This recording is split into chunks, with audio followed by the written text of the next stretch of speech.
over 80% of our revenue was connected to having people here. That was switched off overnight. It's difficult times for everyone in industry and the economy, but we've got great relationships, great support from our sponsors. The horses and the riders have given us some fantastic contests here and elsewhere during this sort of period of racing behind closed doors, but the oddest bit is getting your head around the lack of atmosphere. In truth, it's very quiet. The countdown is on to one of racing's great showpieces, the Welcome to Yorkshire Ebor Festival here at the beautiful York Racecourse. But this year is unlikely to be like any other, with racing set to take place behind closed doors owing to the COVID-19 pandemic. So we've popped along here to York to talk to them about the preparation that goes into racing without a crowd, some of the challenges they face, and we also want to look ahead to their August showpiece, which of course includes the Sky Bet Ebor and that incredible prize.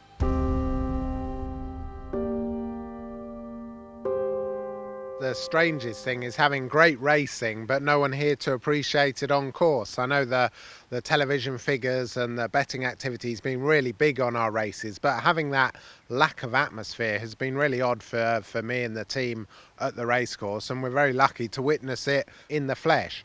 Obviously operationally, all the new protocols, the new regimes we had to put in place took a bit of getting used to, but once we were up and running and practiced in that sort of, we were then able to apply that for the other fixtures we've ran. What sort of changes do you need to make to a normal race day? It's really all the COVID security protocols that people will be familiar with from, first of all, supermarkets and now from restaurants and other shops. So in the parade ring, everyone wears a mask. For example, the jockeys wear a mask when they're out riding. It's only very recently that we've been able to turn the showers back on for the jockeys, having gone through some additional hurdles in terms of how those might operate. We're not currently able to do any food or drinks out of our own kitchen by law here at the racecourse, so we've tried to provide healthy meal options for the jockeys by having that delivered in. For our racing team, the guys across in Stableside have had the butter knife out in the morning and have been making sandwiches for us. So lots of things to adapt to, but we've been delighted to play our part in keeping the industry of racing on the road. The clip that we get on a bet, the commission on a burger or on a beer, all of that's gone since the middle of March, as has wedding guests, as has conference delegates. You'd have to say Christmas is looking a bit thin on the ground right now.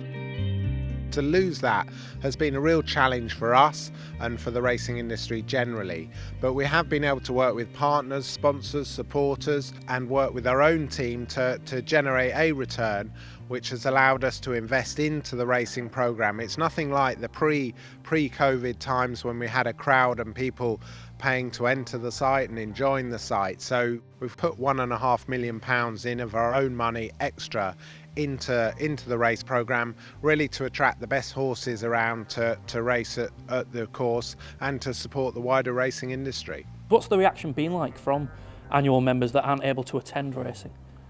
They've been great, to be honest. I mean, they are, of course, our loyalist supporters, and 1,200 of them, a little more, have continued to pay the bill.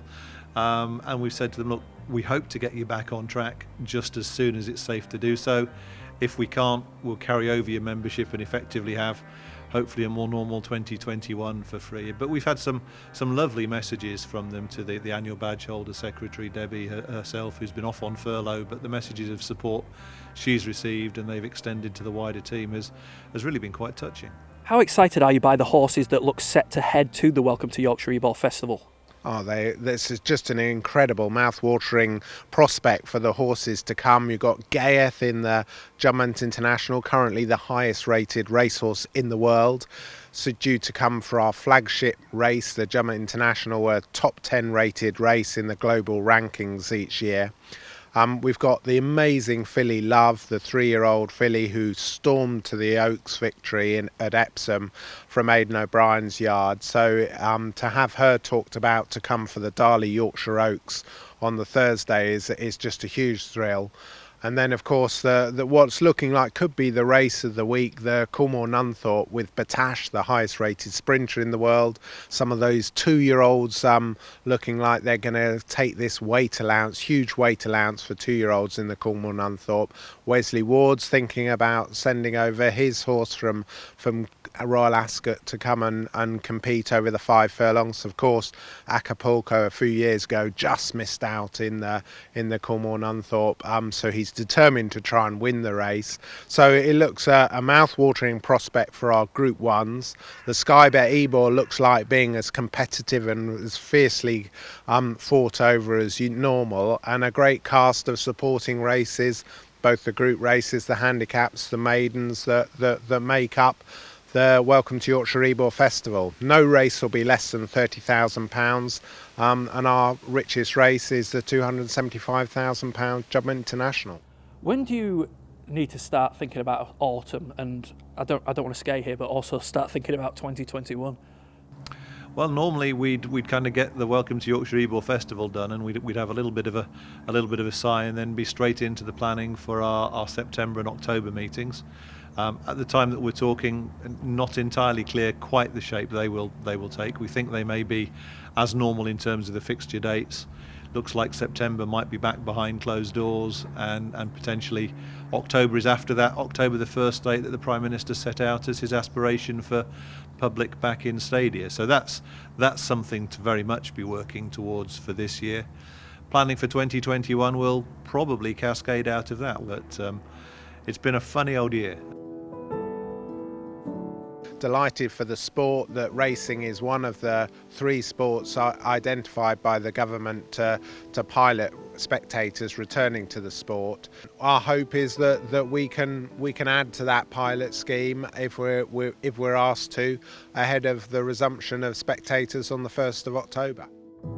We've worked through all the new protocols. We know how many people can safely come on course, and if we're given a green light to pilot those arrangements, then we'll be standing by and ready.